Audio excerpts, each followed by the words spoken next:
sempre com alegria que a gente se encontra aqui, né? Para poder falar um pouco de Jesus.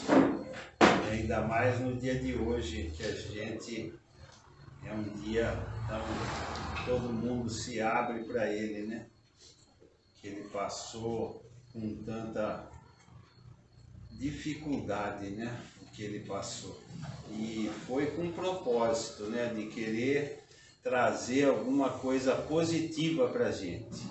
Então eu acho que a melhor coisa que a gente poderia dar em agradecimento a ele pelo esforço que ele fez e faz com cada um de nós, né? O tempo todo, pelo que ele passou, é a gente tentar fazer o que ele pede que a gente faça, né? Eu acho que essa é a melhor maneira para a gente tentar retribuir todo o esforço que ele tem feito por todos nós, né? E hoje a gente vai falar de um tema aí que é o orgulho e o egoísmo, né? Que é uma coisa que atrapalha muito, né? É um mal que todo mundo sofre, a humanidade inteira sofre e os dois principais problemas da humanidade, né? O orgulho e o egoísmo, que trazem muita dificuldade para a gente. Então que esse estudo aí de hoje sirva para a gente pensar um pouco, né?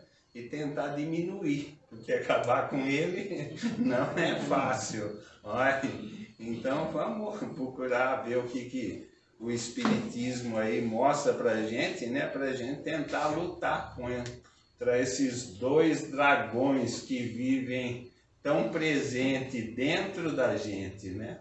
E toda hora eles estão aí a rugir, né? Então é duro lutar com essas feras interiores, né? Mas esse é que é o bom combate, né?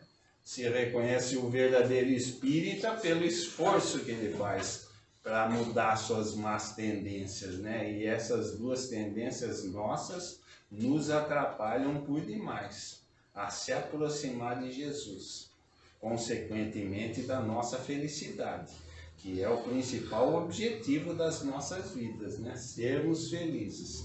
O Pai nos criou para isso. Então vamos dar uma olhadinha aí, né?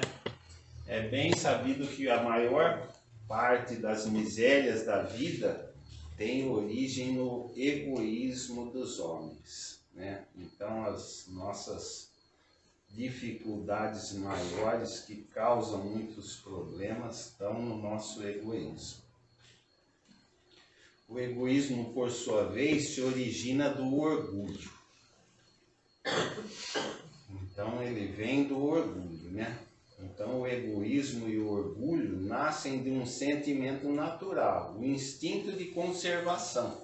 Então é importante a gente saber de onde que ele vem, o instinto de conservação, né? Mas a gente já está num grau de evolução que já dá para acalmar um pouco os nossos instintos de conservação e olhar um pouquinho mais para o outro, né? Um pouco mais para o lado e não só pensar só na gente. É o que é o grande mal nosso, né? Que origina o egoísmo e o orgulho. A gente só se enxergar, né? Não vê mais ninguém. E o Pai não criou o instinto uma coisa má, né? É a gente que, potencializando o que ele deu para a gente, que é o instinto de conservação, que é uma coisa boa, é que vem trazer esse mal. Porque o Pai não faz nada desnecessário. Esse instinto de conservação ajudou muito a gente se preservar e a lutar pela vida, né? Passando aí pela fase animal até chegar na fase hominal que a gente está. Mas já está na hora da gente ir largando esses resquícios e pensando em outros sentimentos, né? Deixando os instintos para trás, buscando deixar sensações e virar sentimentos, né? Essa é a escala aí, evolutiva nossa. Não podem os homens ser felizes se não viverem em paz, isto é, se não animar um sentimento de benevolência, de indulgência e de condescendência recíprocas. Numa palavra, enquanto procurarem esmagar-se uns aos outros, a caridade e a fraternidade resumem todas as condições, os deveres sociais, uma e outra, porém pressupõe a abnegação. Então a gente não pode ser feliz quando sem esses sentimentos, né? Enquanto a gente procurar se esmagar uns aos outros, ainda aquela imagem, acho que todo mundo viu, daquele tanque de guerra passando em cima daquele carro, que aquela pessoa ainda não morreu, né? Isso é se esmagar uns aos outros, né? Você vê que coisa triste. Você vê uma cena daquela, aquilo choca todo mundo, né? Mas que bom que é só um canto lá. Tá todo mundo já condenando, o mundo todo. Então veja como é que está mudando a percepção do mundo, né? Então, ver as coisas positivas e não se fixar nas negativas. A abnegação é incompatível com o egoísmo e o orgulho. Devotamento e abnegação. A abnegação é deixar de pensar na gente e pensar um pouco pelo outro. Fazer alguma coisa pelo outro, né? Isso é que é a abnegação. Aí no Evangelho segundo o Espiritismo, no capítulo 6, né? A sabedoria humana reside nessas duas palavras, devotamento e abnegação. Mensagem de Jesus. Veja como é importante a gente buscar desenvolver esses sentimentos. E aproveitando as oportunidades que a gente tem no dia a dia, né? Dentro da nossa casa, na nossa convivência, para que a gente vá tentando pôr em prática, em pequenas parcelas, dentro do que é possível para a gente. Para que os homens vivam na terra como irmãos, não basta se lhes deem lições de moral.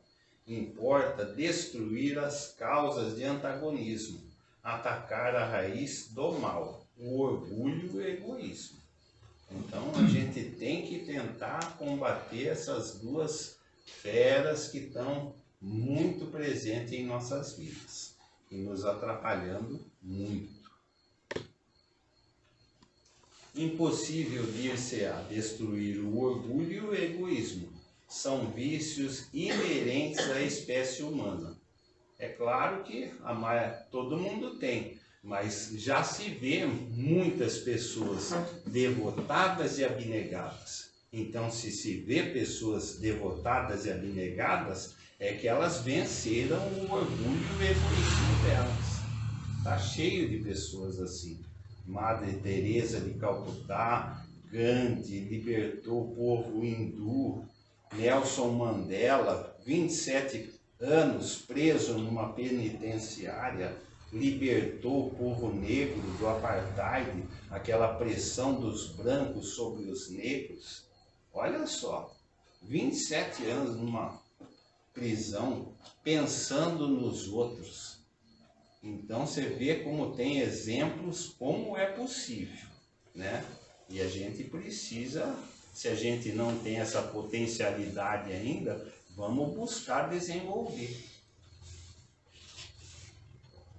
Dessas causas, a principal reside evidentemente na ideia falsa que o homem faz da sua natureza, do seu passado e do seu futuro.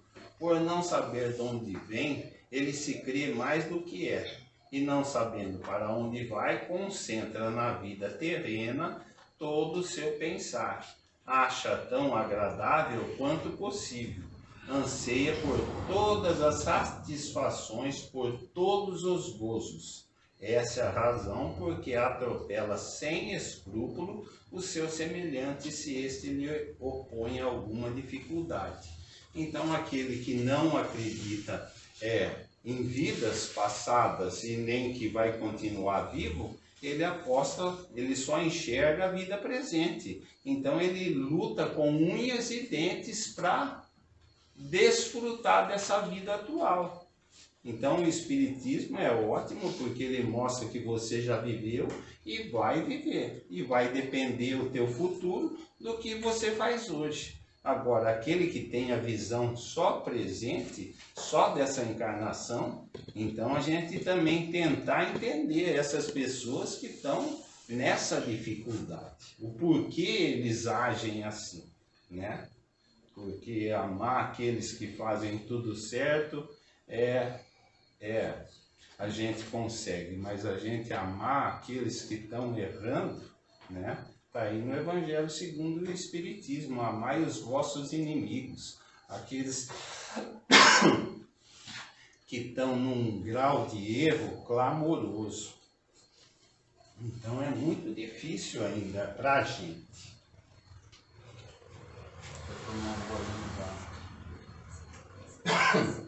Para a gente aceitar os outros no grau de dificuldade que eles se encontram.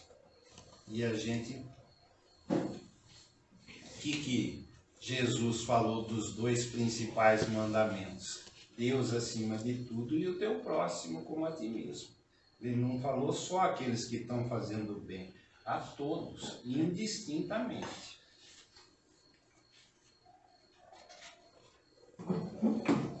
A gente tem uma dificuldade imensa para aceitar o outro no grau em que ele se encontra. Identifique-se o homem com a vida futura e completamente mudará a sua maneira de ver. Então, se ele começa a ter essa noção de que ele vai continuar vivo e que ele está hoje tendo a oportunidade de pôr a semente no chão e ele vai colher no futuro, é o que Jesus nos fala: a semeadura é livre, mas a colheita é obrigatória. Então o Espiritismo ajuda a gente a entender o que Jesus falou lá há 2000 anos. Ele ajuda muito a gente a entender, compreender.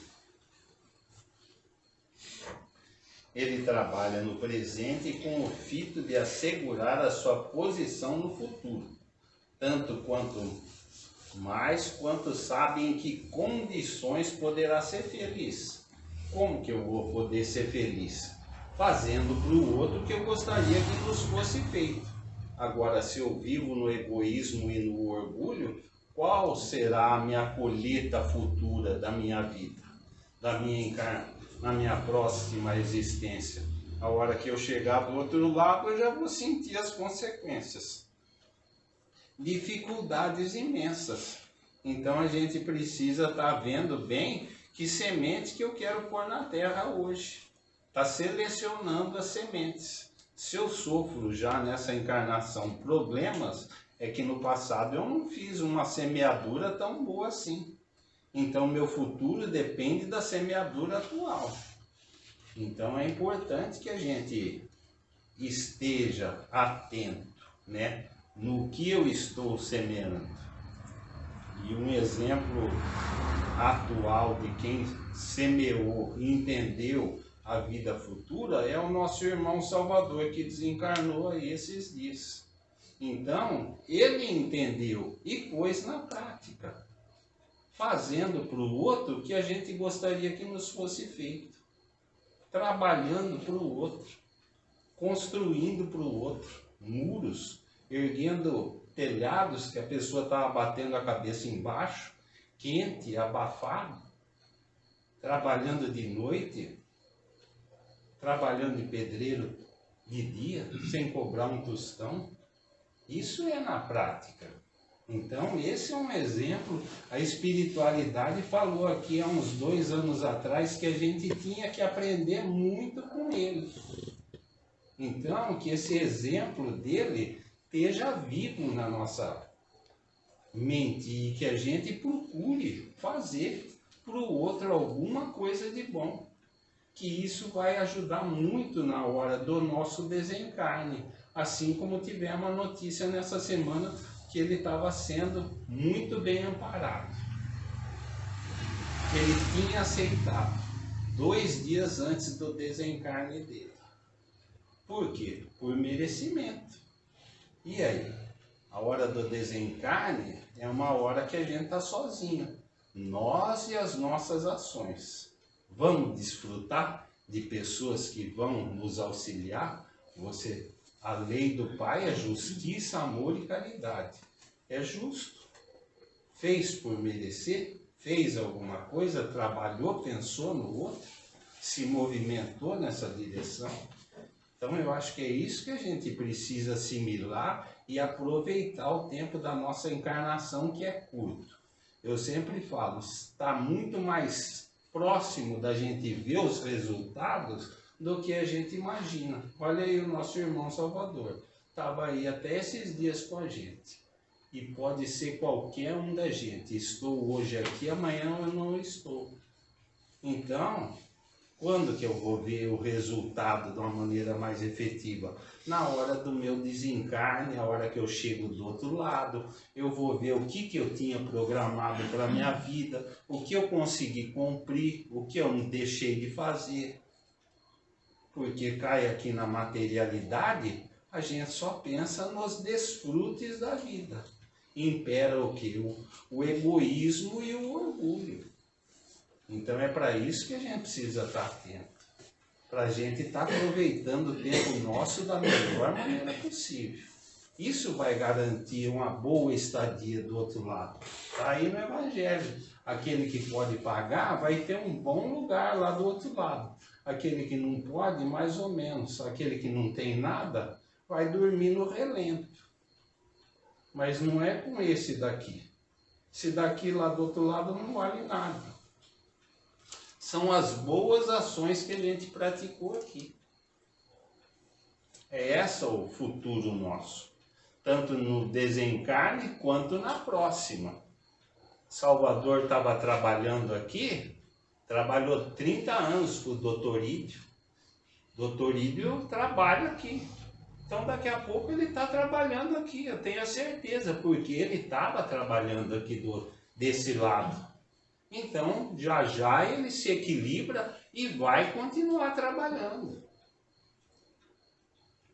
O que a gente é aqui vai continuar sendo do outro lado. Se é egoísta aqui, vai continuar sendo egoísta e sofrendo as consequências. Mas é muito duro para a gente mudar. Ter consciência, eu ainda estava falando, a gente estuda, sabe o que é para fazer, mas e aí, estamos fazendo? Estamos conseguindo fazer? O Salvador fazia na prática. Ele estava vivenciando isso. Então ele é um exemplo a ser seguido. Que ele esteja sempre vivo como exemplo para a gente. Para que o orgulho deixe de crer na sua superioridade, cumpre-lhe se prove que ele não é mais que os outros e que esses são tanto quanto eles. Agora eu passo aí, hoje está lixeiro, recolhendo lixo, está fazendo algum serviço, mas quem foi esse espírito no passado? Pode ter sido um parente meu. E hoje eu não estou reconhecendo ele na situação que ele está. Se hoje eu estou melhor, amanhã eu posso vir nessa condição em que pior. Vai depender da... Todas as situações nós temos que aprender alguma coisa. Por isso vamos ter que vivenciar todas.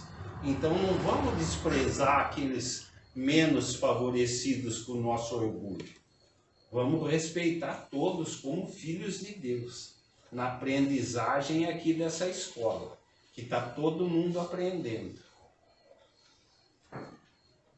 E ter consideração por todos. Estejam em grau que estiverem. É um filho de Deus. Por mais que eles estejam errando. Que pode ser algum parente nosso que a gente não se lembre. Jesus assentou o princípio da caridade, da igualdade e da fraternidade fazendo dele uma condição expressa para a salvação, mas estava reservado à terceira manifestação da vontade de Deus, ao Espiritismo, pelo conhecimento que faculta da vida espiritual, pelos novos horizontes que desvenda e pelas leis que revela. Sancionar esse princípio, provando que ele não encerra uma simples doutrina moral, mas uma lei da natureza, que o homem tem o máximo interesse em praticar. Então, o Espiritismo mostra de uma maneira clara as consequências. Está lá no livro Céu e Inferno, pega lá para ler, estuda um pouco, vê as consequências de quem estava aqui desse lado, como está do outro. O estudo do sábado, da manhã, do André Luiz, que o João está dando, mostra perfeitamente. Quem tem o privilégio de participar das reuniões mediúnicas, toda semana a gente está vendo, na prática ali, a situação dos espíritos, tanto os que estão bem quanto os que estão ruins. Essa é a pura realidade. Isso faz com que a gente esteja mais atento para aquilo que a gente esteja fazendo hoje, porque a gente está vendo o resultado ali na prática, está vendo as consequências dos atos nossos. Então é a gente ficar mais atento com a gente, aproveitar a oportunidade da melhor maneira possível, para a verdadeira finalidade que a gente veio aqui, que nos foi concedido a oportunidade de reencarnação. Para quê? Para uma finalidade, para a gente evoluir, se melhorar. É essa a finalidade que a gente está aqui. E se a gente não aproveitar direito, quando a gente precisar na próxima vir de novo, e aí? Qual foi o seu esforço na última? Você se esforçou? Você procurou aproveitar a tua última encarnação? Você vai ter que entrar na fila. Que lugar da fila você vai entrar? E a fila lá é grande, hein? É 4 de lá para 1 aqui. Olha. Então, chega do outro lado, a gente vai ver o que conseguiu cumprir, o que não conseguiu. Mas aonde a gente errou bastante e qual a nova oportunidade que o Pai dá? Desce lá, meu filho, faz de novo, vai lá de novo. Taca arrumar pai e mãe para esse indivíduo que já tem relação, que já conhece, numa família espiritual, cada hora desce um. Desce lá, aonde você errou, procura acertar. E tenha certeza que no orgulho e no egoísmo a gente vem, patinando faz tempo. E a gente tem que ter uma atenção maior, procurando diminuir, enfraquecer ele. Porque senão é impressionante a hora que você vê nas mínimas atitudes dentro de nossa casa. Todo momento a gente está se pondo na frente. Ele a praticará desde que, deixando de encarar o presente como começo e o fim, compreenda a solidariedade que existe entre o presente, o passado e o futuro, tendo a certeza que a vida não começa no berço e não acaba no túmulo. Só com essa visão que o Espiritismo mostra muito claro. É que a gente vai se preocupar, tentar acordar para a realidade do que a gente está fazendo aqui e aproveitar da melhor maneira possível o tempo. No campo imenso do infinito que o Espiritismo lhe faz entrever, anula-se a sua importância capital. E ele percebe que por si só nada vale, nada é. E que todos têm necessidade uns dos outros, e que uns não são mais do que os outros. Duplo golpe no seu egoísmo e no seu orgulho. É o que a gente estava falando, né? Ter consideração por todos. enxergar em todos irmão e que a gente depende de todos. Estamos todos entrelaçados. Todo mundo come um pão de manhã cedo, todo mundo toma café, tá lá a pessoa trabalhando no cafezal, aquele que está plantando o trigo, o padeiro que está levantando de madrugada. Então todos, então a gente tem que ter essa visão global, que a gente sozinho não é ninguém. A gente não é mais do que os outros. E se a gente está com algum privilégio hoje, amanhã, na próxima, pode ser que a gente não esteja, dependendo das nossas atitudes atuais. É necessária a fé inteligente, racional, que procura a claridade e não as trevas, que ousadamente rasga o véu dos mistérios e alarga os horizontes. Então, eu acho lindo, né, do jeito que o Espiritismo alarga os teus horizontes, vendo as consequências lá de trás, da onde a gente veio e o futuro que a gente tem, tão grandioso.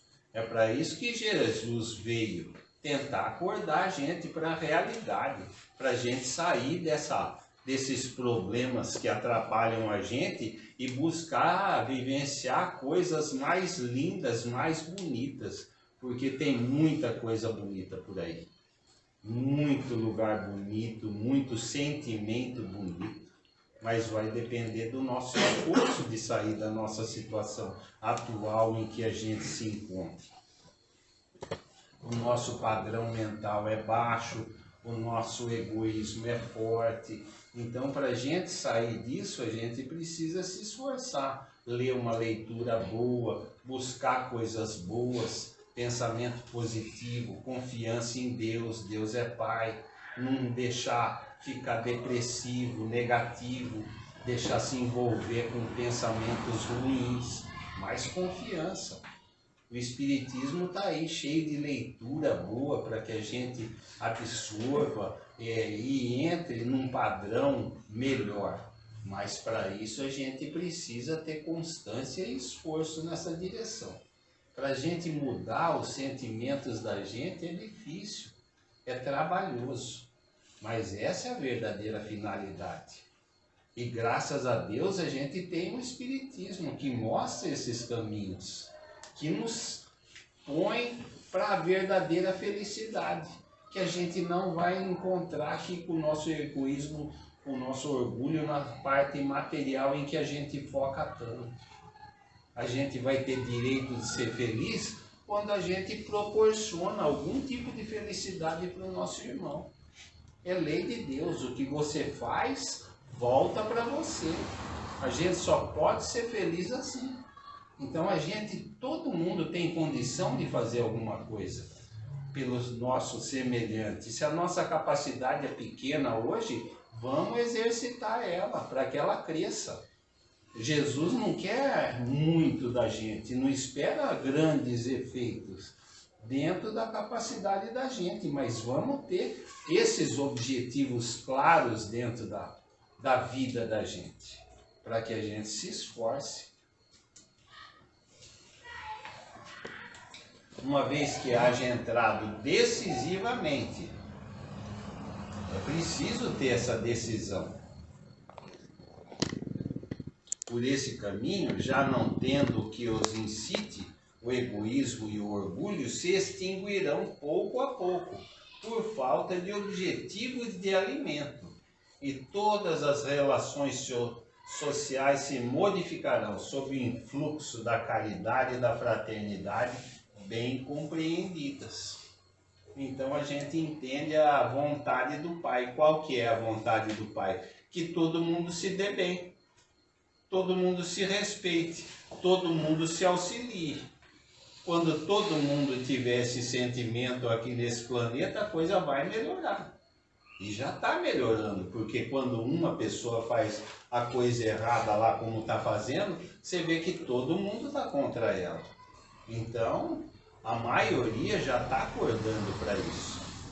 Mas é preciso que a gente se olhe, busque se analisar. Como eu estou agindo? O outro é problema do outro, o outro vai ter que responder por ele. Mas eu tenho que falar, me analisar, focar em mim, não ver o problema do outro, ficar comentando as dificuldades do outro. Eu tenho que me analisar, onde eu estou errando, aonde eu estou tendo dificuldades, para tentar me superar. Essa é a grande responsabilidade de cada um. O Espiritismo é, sem contradita, o mais poderoso elemento de moralização, porque mina pela base o egoísmo e o orgulho, facultando um ponto de apoio à moral. Então ele faculta um ponto de apoio, porque ele mostra para a gente o que a gente precisa fazer e o que a gente não deve fazer. E vamos sofrer as consequências. E a gente vê aqui na prática.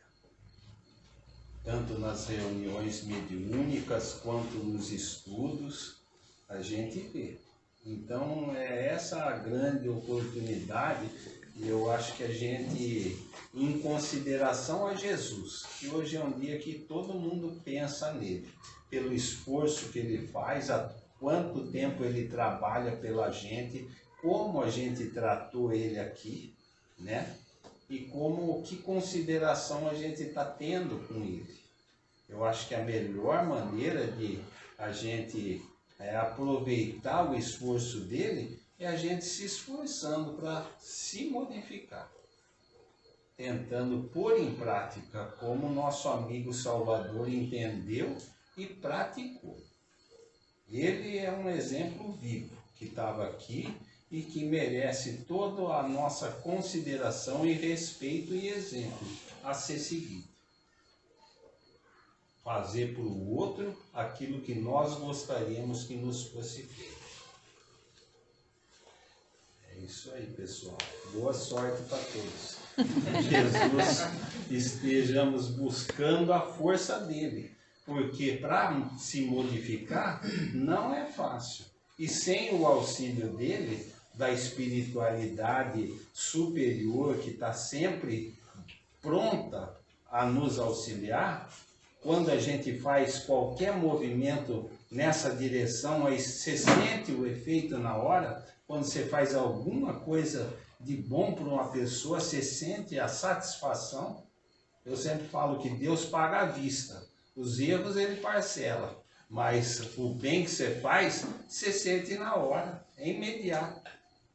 Como é gostoso você poder ser útil para uma pessoa na hora da dificuldade dela, na hora que a coisa está difícil, e você ter alguma instrução. E o Espiritismo é uma riqueza que ajuda muito nas horas difíceis de cada um. E quantas horas difíceis a gente tem para ultrapassar. Então eu sempre falo, eu sou dependente daqui do centro. Porque se eu não estiver aqui dentro para me estudando, assimilando essas coisas, tentando pôr em prática, recebendo esse auxílio, fica difícil para mim tocar a minha vida aí fora, mais equilibrado, mais harmonia em casa, com os filhos. Dificuldades todos nós temos, mas a gente precisa se abrir para o auxílio. E quando a gente faz a coisa certa, eles correm perto da gente, porque eles estão loucos. Jesus trabalha há muito tempo para que a gente acorde para essa realidade, para que a gente venha a vivenciar isso como irmãos, melhorar esse planeta aqui, né? Então eu acho que é essa responsabilidade que a gente tem perante a sociedade a tudo, pelo esforço que ele faz há tanto tempo. Que ele esteja cada vez mais vivo em nossos pensamentos, sentimentos e atitudes. É isso que eu desejo a todos.